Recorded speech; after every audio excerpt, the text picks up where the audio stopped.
This video is going to go over our unit conversions or unit analysis section.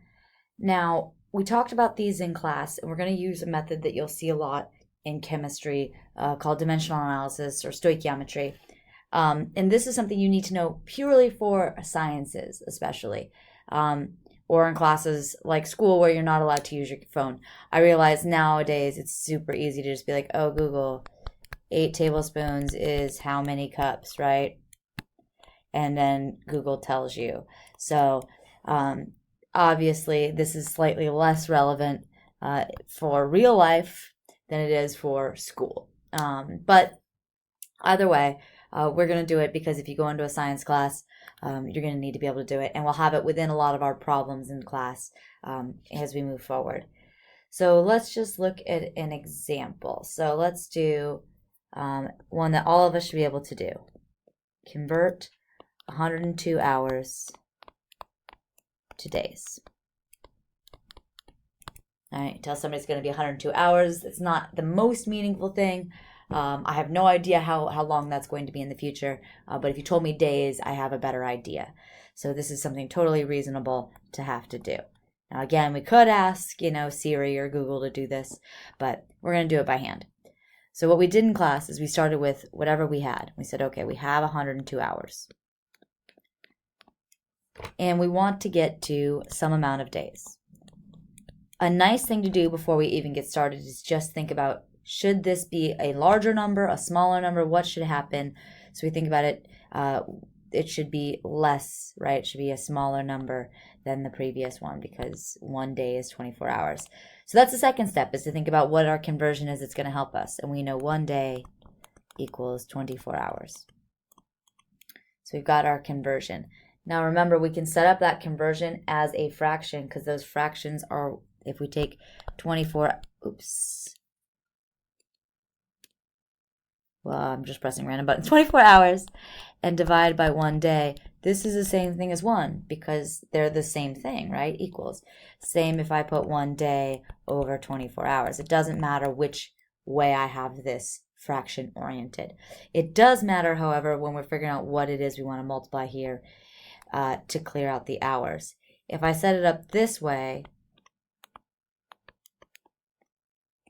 unfortunately, I'm going to end up with hours squared over days, which is not what we're going for. So what we want to do is we want to make sure that when we line this up and do this multiplication, we use the version of that fraction where the units that we don't want anymore are going to cancel out. So we can see here we have hours up in the numerator, hours in the denominator. They will cancel, leaving us with just days, which is what we wanted. Hooray. So it looks like all we need to do is take 102 and divide it by 24 to figure out how many days that is. And this, according to my sweet, sweet calculator, is 4.25 days, which I could also record as 4¼ days if I wanted to go that way. If I wanted to, I could even try to break this down into something more like 4 days and then a quarter. I could kind of go back the other way. This is all we need to do for this question. Don't get hung up on what I'm doing now. But a lot of the time, right, we want to tell them 4 days and how many hours. We actually go backwards. We say, okay, if I have 1/4 day, or I should have just done long division, right, to figure out what my remainder was. But I could also go the other direction. I just want to show that. 1 day in every 24 hours.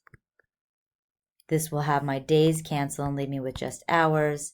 So 1/4 times 24, this will be 6 hours. So whatever is happening in 4 days and 6 hours from now, or 4.25 days. So to me, this is sort of the classiest version. If I was giving information to someone, this would tell them the most in terms of being able to interpret. A little bit more than 4¼ days, and definitely a hell of a lot more than 102 hours. So let me get us another example. All right, so this one is giving us a actual speed, 66 feet per second, and asking us to change this 2 miles per hour, which is something most of us, if you said 30 miles per hour, I know how fast that is roughly. I have no idea how fast 66 feet per second is. So right now I'm sitting there going, I have no idea what the right answer is going to look like, if it's going to be bigger or smaller. We're going to find out. when we actually do this problem. So first thing, remember, put down our starting value. We have 66 feet, and that per second means that that's actually in our denominator. So we have 66 feet per second. Per is just a keyword for division.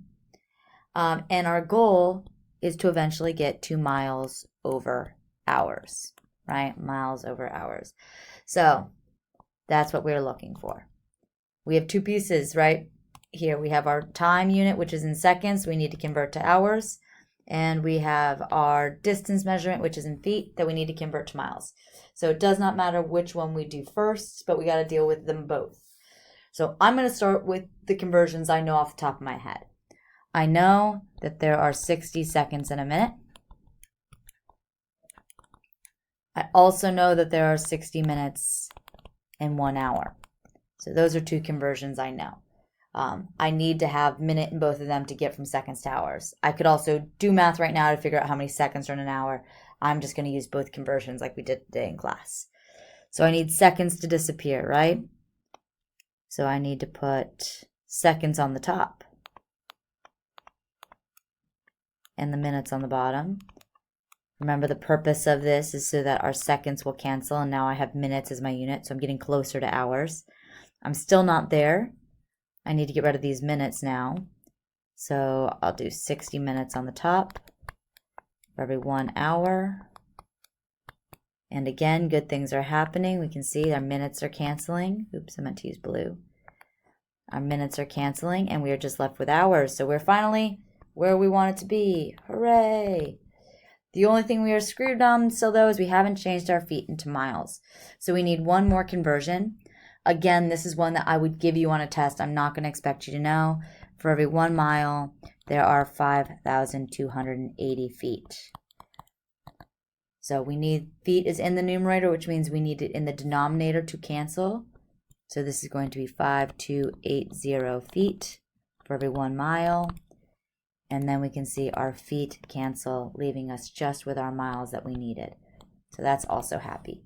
So now all I'm going to do in my calculator is exactly what's here. I need 66 times 60 times 60 divided by this 5,280. Figure out what the heck that is. We're going to see how fast whatever this is. Ooh. Apparently this is 45 miles per hour. As long as I didn't type anything in wrong. It doesn't look like I did. So hopefully that helps a little bit. I'll give you guys one more example that you can try. I would say pause on your own before and then see if you get it right. So hold on a second, let me find us one. I'm back. So this is the question that you'd probably see on the test. So I'd have a conversion asked for, and then I'd give you a whole little blurb, probably with some information you didn't actually need. So don't just jump into converting stuff. So as I said, pause right now, try this on your own. Now that you're back, again, we're going to start with the 6 gallons, the thing we have. And we know the goal is to eventually get to some amount of liters, right? Liters use that big capital L. So, all right, so we want to go to liters. So we have our 6 gallons. We have some things that have to do with gallons here. We have something that has to do with liters here.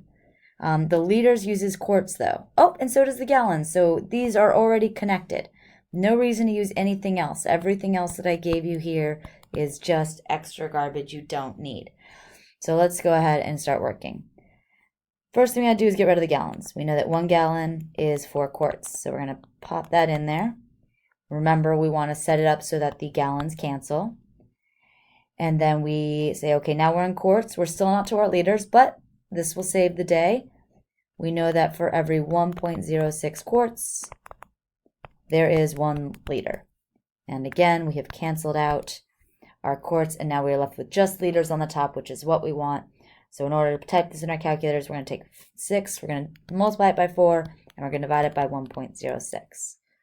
So 24 divided by 1.06 is, drum roll, 22.64 liters. All right, so if you felt okay with that, you're going to be good for the test.